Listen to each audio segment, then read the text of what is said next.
Hello, I'm Evan with New Life for Old Bikes. Thank you for joining me today for our episode on bicycle parts and components. Now, chances are you have a bicycle with multiple gears. The gears are changed through derailleurs. This bike has 21 speeds. The back 7 gears are shifted with this derailleur right here. Now, this part right here is simply a guard that I have on my derailleur. The front 3 chain rings are shifted with this derailleur right here. For reference, this is what the rear derailleur looks like off the bike.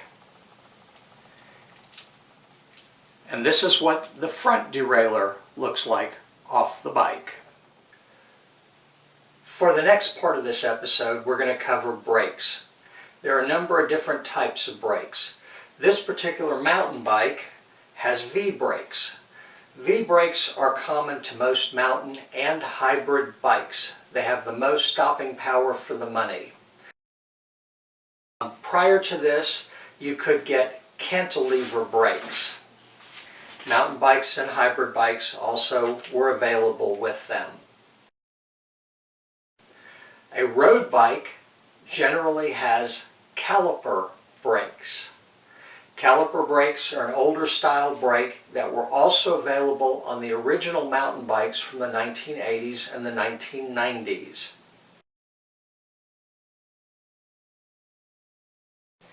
They're also a rim style brake, but they have far less braking power than these V-brakes.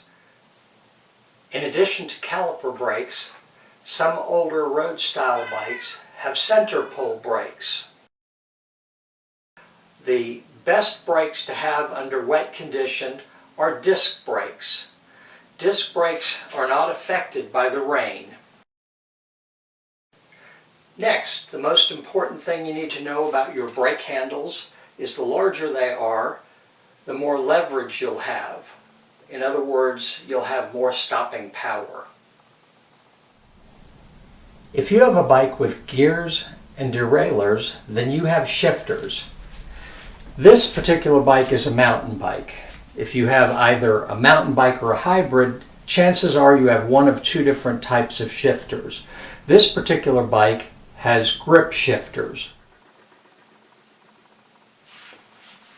But you could also have thumb shifters, and they would be right up here above your brake lever. If you have a road bike, you're going to have probably one of 2 different types. The first type is going to be on the stem. The stem connects your handlebars to your fork.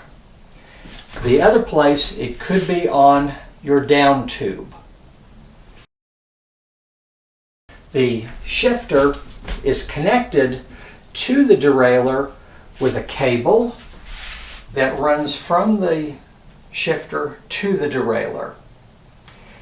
As you increase tension on the shifter, it moves the derailleur and chain up 1 increment on the rear cog or the front chain ring.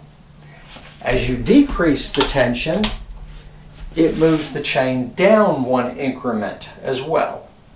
Just a side note, your shifter cable should be snug. If it's not snug, you won't have enough tension for the derailleur to shift to the top gear. If your cable is too snug, there'll be too much tension and you won't be able to shift to the lowest gear. This is where your cable adjuster comes in. This particular bike has a cable adjuster built into the shifters. A cable adjuster could easily also be on your derailleur. As you turn the cable adjuster out, it increases the tension. As you turn it in, it will decrease the tension. The other thing you need to know about is there are 2 different types of shifters. The first one is a friction shifter, and the second one is an index shifter. The index shifter makes an audible click as you turn it, and for each click you hear, it will change the gear 1 increment. A friction shifter You have to actually listen to and feel for the shift. The next part we're going to discuss is the chain ring and the bottom bracket. The bottom bracket connects the two crank arms. The drive side crank arm has 1, 2, or in this case, 3 chain rings. The way the crank arms are connected to the bottom bracket is with a bolt. This is common on most bikes in the past 20 or so years. Some of the older bikes with a 3-piece crank arm will actually have a cotter pin that holds the crank arm to the bottom bracket. Some of the real old bicycles will have a 1-piece crank arm bottom bracket setup. They're a little heavier, which is why they went to this. Also, if you bend a crank arm on this, you can replace 1 piece rather than all 3. Next, I'd like to discuss wheels and tires with you. I'm going to be covering wheel sizes available for adult-size bicycles. This particular bike is 26-inch. 26-inch wheels are available for mountain bikes and cruiser bikes. There's also a narrower 26-inch wheel that's available for older road bikes, middle 1980s and earlier. The next size is a 27-inch, and it's strictly for road bikes. 27 inches were available in the late 1980s and earlier. The next size available is 27.5. 27.5-inch wheels are found on mountain bikes. The next size is 28-inch, or commonly referred to as 700C. 700C tires and wheels are available on gravel bikes, hybrid bikes, or road bikes, and it's strictly determined by what tire you put on it. Last but not least is a 29-inch, which is a mountain bike tire size. Wheels are available in either steel or aluminum. The aluminum wheels tend to be a lot lighter than the steel. This one happens to have aluminum double-walled wheels. Aluminum has a better braking surface for rim-style brakes under wet conditions. Steel rims tend to be not only heavy, but if you get in the rain, it's really hard to stop. Next, we're going to discuss tires. This particular bike has a very tight, knobby pattern. This works great for gravel and hard-packed dirt. If I were going to be on looser dirt or mud, I would want a much more aggressive pattern, like this. The knobs are much bigger and spread further apart. If I were to take this bike on the road, I would want a very smooth tread. This would give me much less rolling resistance. I'd be able to take it for a longer period of time and feel a whole lot more comfortable on it. Last but not least, we're going to discuss a slick. This has no tread or may have very little tread. It has a very short sidewall. This tire is designed for strictly road use. And by the way, with the very short sidewall on it, you can feel every bump. Something important to note on your bike, or if you're buying a used bike, is beware of dry rot on the tires. Tires are a very expensive part of your bike. One of the most important parts of the bike that you really don't think about that much is the saddle. Now, as far as whether it's a racing saddle or a messenger saddle with springs in it, or a comfort saddle, doesn't matter.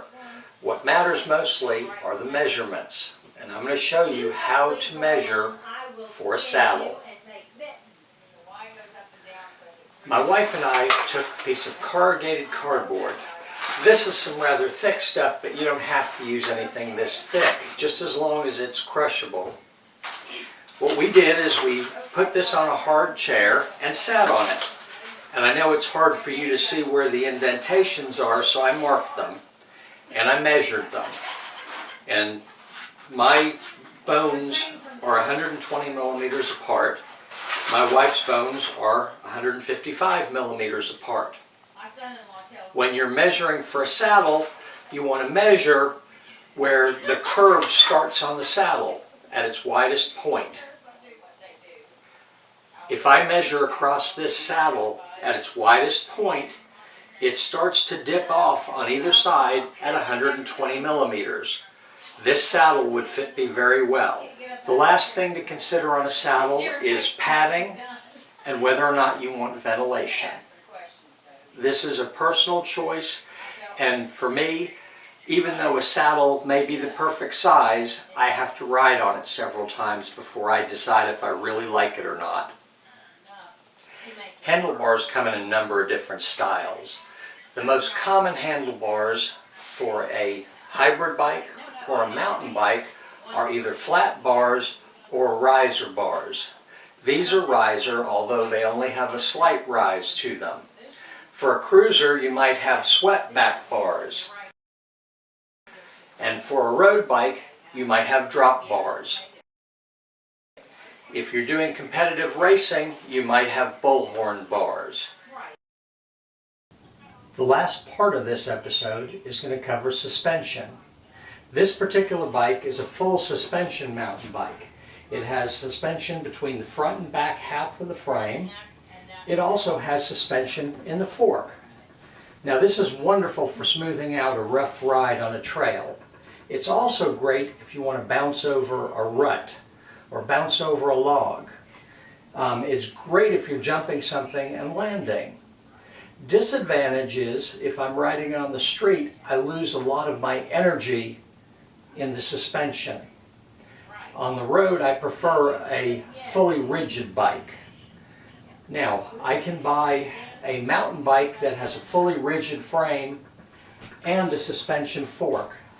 And for me, that's a really good compromise if I were to only have one mountain bike. Thanks for watching. Let me know if you have any questions in the comments below. And of course, remember to like and subscribe.